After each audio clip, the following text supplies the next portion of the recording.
নমস্কার বন্ধুরা, রাজু রিঙ্কু সিম্পল রান্নায় তোমাদের সকলের স্বাগত। আশা করি সকলে ভালো আছে, ভালো থাকবে।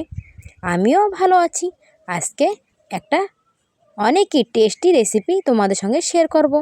তার জন্য প্রথমে নিয়ে নেব আধা কেজি গাজর। আজকে গাজর দিয়ে করব একটা মিষ্টি রেসিপি, গাজরের হালুয়া করব। তাই আধা কেজি গাজর নিয়ে আমি সিলার দিয়ে ছুলে নেব। এই দেখো, আমার হাজব্যান্ড আমার খুব মাঝে মাঝে মদত করে, আজকে সিলার দিয়ে আমারে হেল্প করে দিচ্ছে। এই দেখো, ছুলে দিচ্ছি। ছোলা প্রায় হয়ে গেছে। গাজরের উপরের এই অংশটা ফেলাই দিলে ভালো হয়। গাজরের হালুয়া যে কোনো ছোট থেকে বড়রা সবাই অনেক সুন্দর খায়। বাটি পুরো খালি করে ফেলায়। এই যে গাজর পুরো ছোলা হয়ে গেছে। এখন আগাতে আর মাথাতে এই কালো অংশটা ফেলাই দিছে। ফেলাই দিয়ে ছোট ছোট করে আমারে কাটে দেবে। আমি গ্রেটার দিয়ে গ্রেট করে নেব। ছোট ছোট করে কাটলে কী হয় জানো, ভালো মতন গ্রেট করা যায়। তাই ছোট ছোট করে কাটিয়ে আমি ধুয়ে নেব। কষলে কষলে ধুয়ে আমি নিয়ে নিছি। এখন গ্রেটারের সাহায্যে গ্রেট করে নেব। বন্ধুরা, আজকে গাজরের হালুয়া বাড়ির কিছু উপকরণ দিয়ে আমি তৈরি করব। না মাবা লাগবে না ঘি লাগবে। আজকে তৈরি হবে বিনা মাবা ঘি গাজরের হালুয়া। এই যে আমার গাজর পুরো গ্রেট করা হয়ে গেছে। এখন আমি চুলোর পরে একটা করে বসে দিলাম। বন্ধুরা, আমি যে কোনো রেসিপি চুলোর পরে করি, কেন কি চুলোর রান্না অনেক সুন্দর টেস্টি লাগে। আমি গাজর দিয়ে ভালো মতন কিছুক্ষণ নেড়ে চেড়ে ভেজে নেবো। এই দেখো, 500 গ্রাম গাজর দেখো প্রায় 300 গ্রাম হয়ে গেছে। আমি এভাবে 300 গ্রামের জায়গায় 200 গ্রাম বানাবো। তারপরে আমি এর রেসিপি করব। এইদিকে আমি আগে থেকে প্রায় 1.5 লিটার দুধ আমি জাল করে নিচ্ছি। এই দেখো, জাল আমার হয়ে গেছে। আমি সাইডে রেখে দেবো। এদিকে আমার গাজরও ভালো মতন ওর ময়েশ্চার পুরো টানানো হয়ে গেছে। এখন সেই 1.5 লিটার দুধ আমি অল্প অল্প করে দিয়ে দেব। বন্ধুরা, যেই পরিমাণে গাজর নেবা তারতে দ্বিগুণ নেবা দুধ, তাহলে গাজরের হালুয়া অনেক সুন্দর হয়।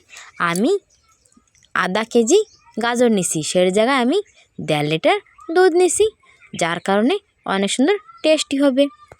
বাড়ির কিছু উপকরণ দিয়েই গাজরের হালুয়া তৈরি করা যায়। এখন আমি কিছুক্ষণ জাল করতে রেখে দেব। এই দেখো, গাজর পুরো ভালো মতন সেদ্ধ হবে, তার জন্য আমি একটু ঢাকিয়ে রাখবো, যার কারণে ভালো মতন সেদ্ধ হয়ে যাবে। এদিকে নিয়েছি কিছু ড্রাই ফ্রুটস। কিছু আছে শুকনো নারকেলের পাউডার, 1 বাটি চিনি, কিছু কিশমিশ, 2-3টে এলাচ, 2-3টে কাজু বাদাম। 1 বাটি চিনি তো হবে না, এর যদি মাপ কই, মাপে হলো 300 গ্রাম চিনি। আমি আধা কেজি গাজরের সাথে নিয়ে নেব 300 গ্রাম চিনি। তাই দিয়ে আমি করব হালুয়া। চিনির পরিমাণ তোমরা বাড়াতে কমাতে পারো, তোমাদের স্বাদ মতন চিনির পরিমাণ বাড়াবে কমাবে। তারপরে দিয়ে দেবো উপরেতে ড্রাই ফ্রুটস। ড্রাই ফ্রুটসের মধ্যে রয়েছে কাজু বাদাম, কিশমিশ, শুকনো পাউডার করা নারকেলের গুঁড়ি, আর দিয়ে দিছি আমি চিনি। চিনি দিয়ে কিছুক্ষণ আমি আবারও জাল করে নেব।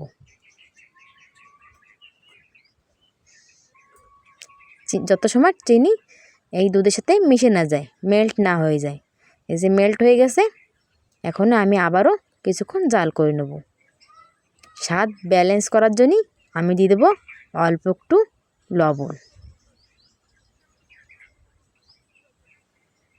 লবণ দিলে মিষ্টির ব্যালেন্স ঠিক থাকে, তাই অল্প একটু লবণ দিয়ে আমি ব্যালেন্স ঠিক রাখলাম। এই যে অনেক সুন্দর একটা টিপস, এই টিপসটা ফলো করে গাজরের হালুয়া বানালে অনেক সুন্দর টেস্টি হয়।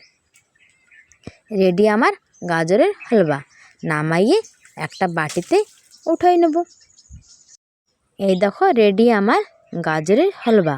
এখনই আমি এর গার্নিশিং করার জন্যই কিছু উপরেতে ড্রাই ফ্রুটস দিয়ে দেবো।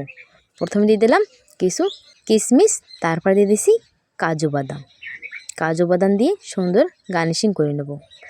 ছোটো ছোটো করে আমি কাজু বাদাম কাটে নিয়েছিলাম, সেই উপরটা দিয়ে ভালো মতন গার্নিশিং করে নেব। এই দেখো রেডি আমার গাজরের হালুয়া।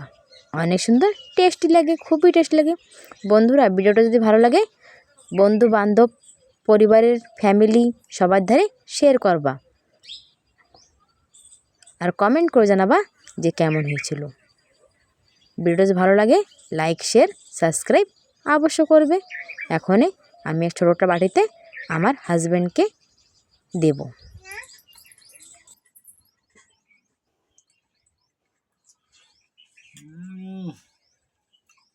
লাজবাব, সুন্দর সুন্দর, ভালোবাসে। সাথে একটা বাদাম আছে, যে ঠাকুর বাদাম। ইয়ামি।